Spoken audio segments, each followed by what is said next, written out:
Assalamualaikum warahmatullahi wabarakatuh. Selamat siang, sahabat Misteri Mbak Suci. Kembali lagi bersama saya Suci di channel Misteri Mbak Suci. Oke, sahabat. Sekarang tanggal 2 Oktober 2023. Sekarang memperingati Hari Batik Nasional. Makanya saya bikin video pakai baju batik nih, sahabat.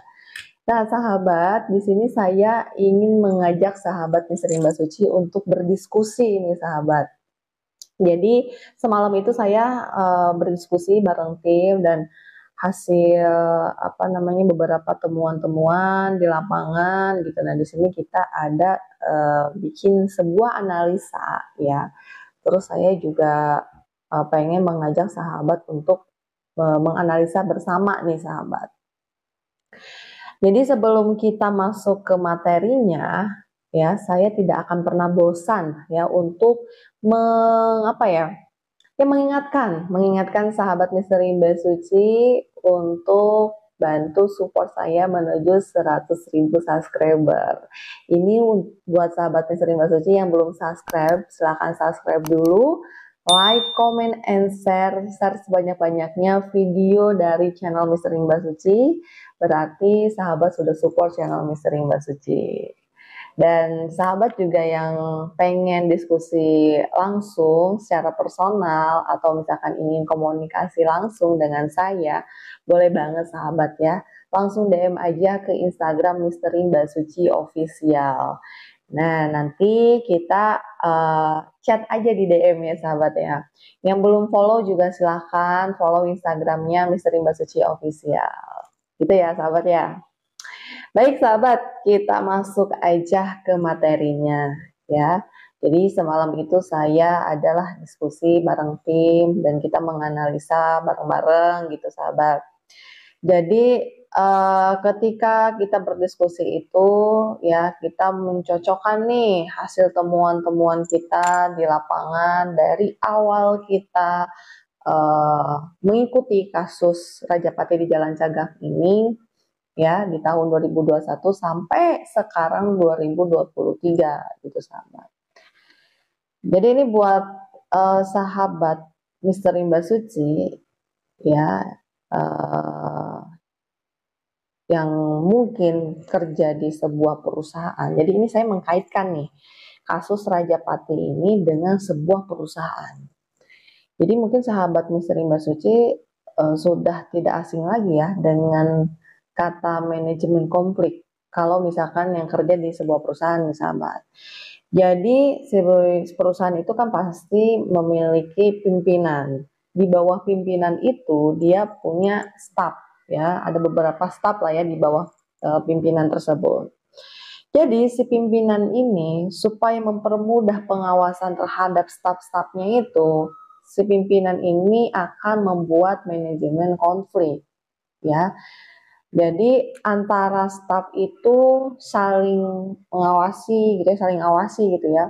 Lalu terus staf itu juga akan saling curiga, terus staf juga akan selalu laporkan hal-hal yang kejanggalan-kejanggalan yang dilakukan oleh staf lain. Jadi kepada pimpinan, jadi dia langsung laporan gitu kan.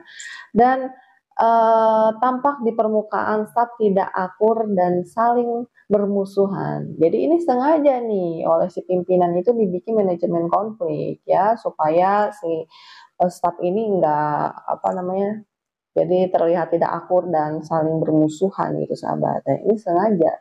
Jadi di dalam sebuah perusahaan itu memang dibikin seperti itu, manajemen konflik namanya, sahabat. Nah, apa sih kaitannya dengan kasus Subang ini? Setelah kami pikir-pikir, sahabat, sepertinya nih kasus Subang juga bisa jadi ya dibikin manajemen konflik juga. Ibarat kata si pimpinan ini adalah otak atau dalang ya. Jadi di bawah dalang ya, di bawah si otak itu ada pelaku, ada pembantu, ada yang mengetahui gitu. Jadi si otak itu bikin si pembantu, si pelaku sama yang mengetahui ini dibikin antar saksi ini saling curiga, lalu di antar saksi juga saling tuduh, antar saksi juga tidak akur, dan di atas permukaannya yang terlihat yang sangat jelas gitu kan, tidak saling tunjukkan persahabatan ya, atau ada niatan untuk tidak dapatkan solusinya gitu sahabat. Dan ini sengaja dibikin sama si otak ya, atau sama si dalang ini gitu. Jadi si dalang atau otak ini pun juga dia atur strategi yang hampir sama seperti pimpinan di sebuah perusahaan gitu sahabat. Mungkin besar kemungkinan ya sahabat, si pelaku, si pengetahui, atau si pembantu, mungkin ini bisa jadi mereka itu sebenarnya satu paket nih dengan si dalang atau si otaknya gitu sahabat. Makanya dibikinlah tadi manajemen konflik gitu. Nah ini sahabat, ini berdasarkan analisa menurut manajemen konflik gitu sahabat ya. Ya namanya analisa bisa juga benar, bisa juga meleset gitu. Nah ini saya pengen tahu nih pendapat dari sahabat Misteri Mbak Suci bagaimana terkait manajemen konflik ini. Kira-kira gimana nih analisa saya bersama tim gitu. Silakan untuk sahabat Misteri Mbak Suci yang mungkin ingin menambahkan atau misalkan ada yang ingin meralat, silahkan ya langsung di kolom komentar aja, atau pengen secara personal aja lah Mbak Suci, boleh silahkan langsung ke DM aja sahabat ya, itu sahabat. Nah ini menurut analisa manajemen konflik gitu, menurut sahabat bagaimana nih? Jadi dibikin memang nggak akur gitu sahabat, sengaja sebetulnya ini adalah salah satu strategi dari dalang atau otak gitu sahabat.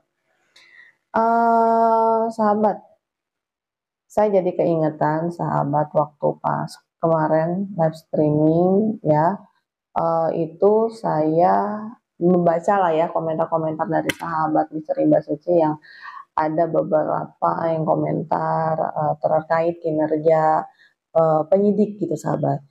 Ini saya pribadi ya beserta tim Misteri Mbak Suci ya, saya patut acungi jempol untuk penyidik gitu ya. Kenapa? Karena mungkin pemeriksaan saksi-saksi ini tidak melulu harus di Polda Jabar, harus di kantor gitu sahabat ya. Jadi secara secara diam-diam ya, namanya investigasi gitu sahabat, langsung terjun ke lapangan ya, mencari saksi-saksi yang mungkin selama ini belum ketemu ya, dan akhirnya akhir-akhir ini udah mulai warga sana mulai terbuka lah ya. Kalau misalkan mungkin ada suatu kejanggalan atau misalkan memberikan kesaksian pada saat itu, mungkin dia melihat atau mendengar gitu kan, atau misalkan kok ada sesuatu pergerakan yang aneh gitu kan ya. Ya itu mungkin sekarang ini udah mulai terbuka nih gitu, karena pihak penyidik pun juga memeriksa saksi-saksi ini juga secara humanis gitu sahabat. Jadi udah bikin nyaman si saksi gitu ya, yang akhirnya dengan mereka nyaman, yang akhirnya mereka mau terbuka ya, yang akhirnya cerita. Nah, makanya sekarang ini pihak penyidik udah gencar-gencarnya gitu sahabat, lagi gencar-gencarnya melakukan pemeriksaan terhadap saksi-saksi yang mungkin ya tidak tercium oleh media gitu sahabat. Jadi kita bantu doa sahabat, kita bantu support untuk pihak penyidik agar segera eh, segera mengungkap kasus Raja Patih di Jalan Cagak Subang ini gitu sahabat. Dan kita doakan semoga kedua almarhumah juga segera mendapatkan keadilan gitu sahabat. Nah sahabat, nanti kalau misalkan saya mendapatkan mendapatkan temuan-temuan baru yang sekiranya bisa kita publish, dan pasti itu akan melalui beberapa proses yang mungkin saya konsultasi dulu, kira-kira ini bisa nggak, boleh nggak saya publish. Nah itu kalau misalkan ada beberapa yang bisa saya publish, berarti itu saya sudah melalui beberapa konsultasi lah ya gitu. Nah Nanti ditunggu sahabat videonya ya. Habis ini saya mau bikin nih videonya ya, hasil temuan saya, investigasi saya di lapangan ya bersama tim Misteri Mbak Suci. Nanti tungguin ya habis ini videonya. Oke sahabat, tadi itu dia ya analisa saya bersama tim Misteri Mbak Suci. Ya, silahkan untuk sahabat Misteri Mbak Suci yang ingin memberikan komentar, menurut sahabat gimana nih? Karena di sini saya ingin mengajak sahabat untuk diskusi bersama gitu sahabat.